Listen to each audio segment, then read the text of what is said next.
Hi friends, ഞാനിന്ന് നിങ്ങളുമായിട്ട് share ചെയ്യാൻ പോകുന്നത് എല്ലാ വീട്ടമ്മമാർക്കും വളരെ യൂസ്ഫുള്ളായ നല്ല ടിപ്സുകളുമായിട്ടാണ്. അപ്പോൾ വീഡിയോ സ്കിപ്പ് ചെയ്യാതെ കാണുക. അതുമാത്രമല്ല, എൻ്റെ ഈ ചാനൽ സബ്സ്ക്രൈബ് ചെയ്യാതെ കാണുന്ന കൂട്ടുകാരുണ്ടെങ്കിൽ പ്ലീസ് ഒന്ന് സബ്സ്ക്രൈബ് ചെയ്ത് സപ്പോർട്ട് ചെയ്യാനും കൂടി മറക്കരുത്. അപ്പോൾ നമുക്ക് ഫസ്റ്റ് ടിപ്പിലോട്ട് കിടക്കാം. അപ്പോൾ നമുക്ക് ഇതേപോലെ നമ്മൾ ഉപയോഗിച്ച് കളയുന്ന 2 സോക്സ് എടുക്കുക. എന്നിട്ട് ഒരു ഹാങ്കർ ഉണ്ടെങ്കിൽ നമുക്ക് വീട് മുഴുവനായിട്ട് ക്ലീൻ ആക്കാൻ പറ്റും. അപ്പോൾ അതിനായിട്ട് ഞാൻ ഒരു സൊല്യൂഷൻ റെഡിയാക്കുകയാണ്. ഇപ്പോൾ 2 കർപ്പൂരം എടുത്തിട്ടുണ്ട്. അപ്പോൾ നല്ലൊരു മണമാണ്. 2 കർപ്പൂരം നമുക്ക് ഒന്ന് പൊടിച്ചെടുക്കാം. എന്നിട്ട് നമുക്ക് ആവശ്യത്തിനുള്ള കുറച്ച് വെള്ളം ഒഴിച്ചു കൊടുക്കുക. ഇപ്പോൾ ഞാൻ ഒരു 3 ഗ്ലാസ് വെള്ളം ഒഴിച്ചു കൊടുത്തിട്ടുണ്ട്. അപ്പോൾ കർപ്പൂരം നല്ലൊരു മണമാണ്. പ്രത്യേകിച്ച് ചിലന്തി പിന്നെ ആ മണം അടിച്ചിട്ട് ആ ഭാഗത്തോട്ടേ വരത്തില്ല, മാറാലെ ഒന്നും ഉണ്ടാകത്തില്ല. അപ്പോൾ ഇതേപോലെ ഒന്ന് ചെയ്ത് നോക്കാം. നമുക്ക് ആ സോക്സ് ആ വെള്ളത്തിലൊന്ന് മുക്കിയെടുക്കാം. എന്നിട്ട് ഇനി ചെയ്യേണ്ടതെന്ന് വെച്ചാൽ ഹാങ്കർ എടുക്കുക. അപ്പോൾ 2 വശത്തായിട്ട് നമുക്ക് ഓരോ സോക്സും കയറ്റി കൊടുക്കാം. അപ്പോൾ ഇതേപോലെ ആദ്യം ഒരു ഭാഗത്തിട്ട് കൊടുക്കാം. ഇനി മറ്റേ ഭാഗത്തും ഇതേപോലെ ഇട്ട് കൊടുക്കാം. എന്നിട്ട് ഊരി പോകാതിരിക്കാൻ നമുക്ക് എങ്ങനെയാണെന്ന് വെച്ചാൽ ഒരു റബ്ബർ ഇട്ട് കൊടുക്കാം. അപ്പം നമ്മളിതിപ്പം ഇടയ്ക്ക് ഊരി മുക്കണ്ട എങ്കിൽ, വെള്ളത്തിൽ മുക്കണ്ട എങ്കിൽ നമ്മളൊരു കുപ്പിക്കകത്ത് അത് ഒഴിച്ചിട്ട് ഒന്ന് സ്പ്രേ ചെയ്ത് കൊടുത്താൽ മതി ഇടയ്ക്കിടയ്ക്ക്. അപ്പോൾ ഇടയ്ക്കിടയ്ക്ക് ഊരി അത് തുണി മുക്കി എടുക്കേണ്ട സോക്സ്. അപ്പോൾ ഇതേപോലെ റബ്ബർ ഇട്ട് കൊടുത്താൽ ഊരി പോകത്തേയില്ല. അപ്പോൾ ഇതാകുമ്പോൾ നമുക്ക് കൈ കൊണ്ട് തന്നെ എവിടെയൊക്കെയാണോ നമുക്ക് ഏത് വിടവിലും നമുക്ക് ഇത് തേച്ച് നമുക്ക് ക്ലീനാക്കാൻ പറ്റും. കാരണം ഹാങ്കറിനകത്ത് സോക്സ് കിടക്കുന്നതുകൊണ്ട് നമുക്ക് എത്ര വിടവിലും നമുക്ക് ഇതേപോലെ ഡിസൈൻ കൊടുത്തിരിക്കുന്ന ഭാഗത്തെല്ലാം നമുക്ക് അത് കയറ്റി ക്ലീനാക്കാൻ പറ്റും ഈ രീതിയിൽ. അപ്പോൾ നമുക്ക് കൈ കൊണ്ട് ഇതേപോലെ തന്നെ നമുക്ക് ക്ലീനാക്കി എടുക്കാം. എവിടെയൊക്കെ ആണെങ്കിലും നല്ല രീതിയിൽ തന്നെ അഴുക്കാണേലും മാറാലയാണേലും എല്ലാം പോയി കിട്ടും. അപ്പോൾ കർപ്പൂരത്തിൻ്റെ മണം അറിയാലോ, നല്ലൊരു മണമാണ്. അപ്പോൾ ആ മണം അടിച്ചിട്ട് തന്നെ അവിടെ മാറാല ഒന്നും ഉണ്ടാവത്തില്ല, ചിലന്തി ഒന്നും കൂട്ടത്തില്ല.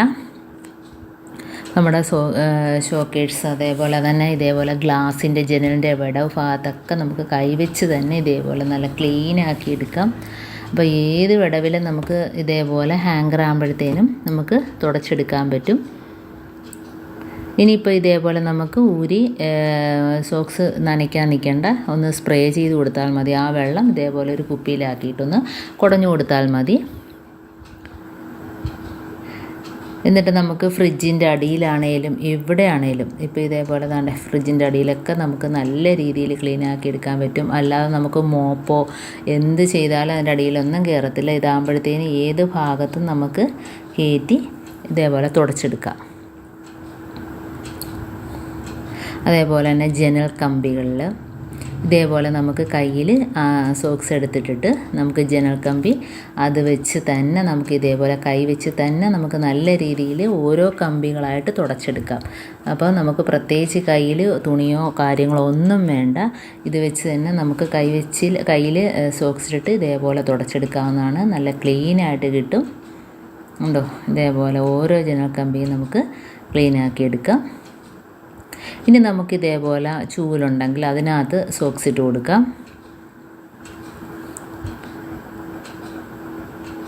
ഇതേപോലെ ആ ചൂലിനകത്ത് നമുക്ക് കയറ്റിയിട്ട് കൊടുക്കാം.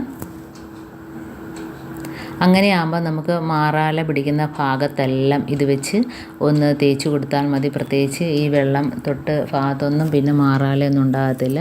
അതേപോലെ തന്നെ ഫാന് ക്ലീൻ ആക്കണമെങ്കിൽ തന്നെയും ഇത് വെച്ചൊന്ന് തേച്ച് കൊടുത്താൽ മതി. ഈ സ്പ്രേ ഒന്ന് അടിച്ചു കൊടുക്കണം. ഈ കർപ്പൂരത്തിൻ്റെ വെള്ളമാണത്. അത് വെച്ച് തന്നെ നമുക്ക് ഫാനിൻ്റെ ഓരോ ലീഫും നമുക്ക് ഇതേപോലെ ഒന്ന് തുടച്ചെടുക്കാം.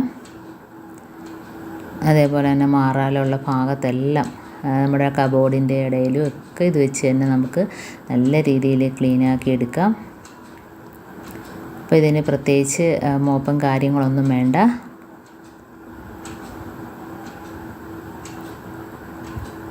എത്താവുന്നിടത്തോളം നമുക്ക് ആ ഭാഗത്തെല്ലാം ഇതേപോലെ ചെയ്തെടുക്കാവുന്നതാണ്.